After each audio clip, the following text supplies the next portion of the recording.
आज ठरवलं होतं, आता मी मुलांनी केलेला पसारा आवरणार नाही, पण संध्याकाळी पुन्हा आईच हरली. आज सकाळपासून मी स्वतःशी ठरवलं होतं, बस आता पुरे झालं. आजपासून मुलांनी शाळेतून आल्यावर केलेला पसारा मी आवरणार नाही. दररोज तोच प्रकार, शाळेची बॅग एका कोपऱ्यात, बूट दारातच उलटे पडलेले, मोजे सोफ्याखाली नाहीतर पंख्यावर उडवलेले, डबा टेबलावर उघडाच, पाण्याची बाटली अर्धी भरलेली, युनिफॉर्म बेडवर फेकलेला आणि मी त्याच्या मागे मागे मागे मागे फिरणारी एक शांत सावली. कधी उचलत राहिले, कधी घडी घालत राहिले, कधी ओरडत राहिले, पण तरी दुसऱ्या दिवशी पुन्हा तेच. आज मात्र माझं मन खरंच थकलं होतं.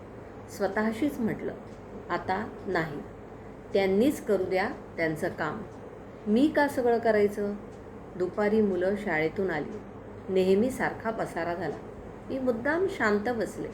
मन म्हणत होतं, उठू नकोस, आज त्यांना समजू दे. पण आईचं मन इतकं सोपं असतं का. थोड्या वेळाने नजर त्या छोट्याशा बुटांमध्ये गेली.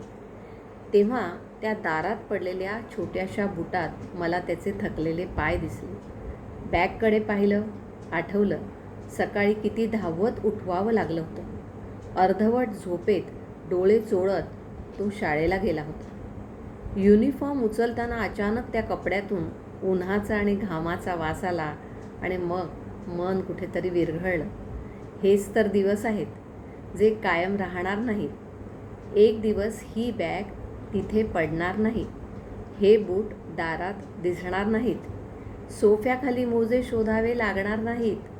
घर खूप स्वच्छ असेल, पण कदाचित खूप शांतही असेल. आणि त्या शांततेत मला आजचा हा पसारा आठवेल. आई होणं म्हणजे फक्त घर आवरणं नसतं, तर आठवणी जपणं असतं. आज जे खेळणं जमिनीवर विखुरलेलं दिसतंय, तेच उद्या रिकाम्या घरात आठवण बनून टोचणार आहे. आज जो आवाज मला त्रास देतोय, तोच उद्या कानांना ऐकायला मिळावा म्हणून मन तडफडेल.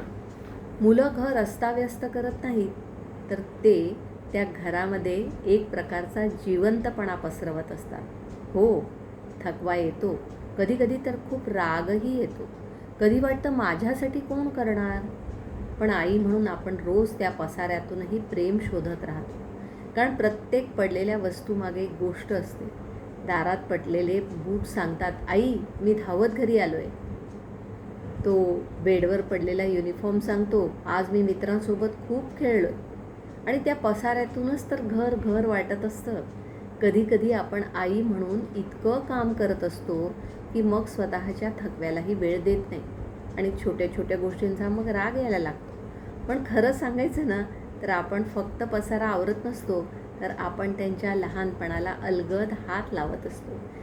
त्या छोट्या टी शर्टची घडी घालताना आपल्याला कळतही नाही की मुलं किती मोठी होत चालली आहे. एक दिवस येईल जेव्हा ते स्वतःची बॅग स्वतः ठेवतील, स्वतःचे कपडे स्वतः घडी करतील आणि कदाचित आपल्याला काहीच आवरायचं उरणार नाही. पण त्या दिवशी मन मात्र हळूच विचारेल, थोडा पसारा अजून राहिला असता तर. पालक म्हणून मुलांना घडवण्याची जबाबदारी आपल्यावर आहे. त्यांना ही जबाबदारी शिकवणं देखील गरजेचं आहे. त्यांनी स्वतःच्या वस्तू स्वतः आवरायला शिकायलाच हवं आहे. पण त्या शिकवण्यात प्रेम हरवू देऊ नका. ओरडून नाही, तर सोबत घेऊन शिकवा. चला आपण दोघं मिळून घर आवरूया. हे वाक्य ना पालकांनो कधी तुमचं नातं खूप सुंदर बनवतं. कारण मुलांना फक्त शिस्त नाही, तर सोबतही हवी असते. आज मी पुन्हा तो पसारा आवरला. हो, आज मी पुन्हा हरले. पण खरं सांगू का, आई जरी हरली असली ना, तरी त्या पसाऱ्यात मला माझ्या मुलांचं लहानपण दिसलं. ते जपावंसं वाटलं.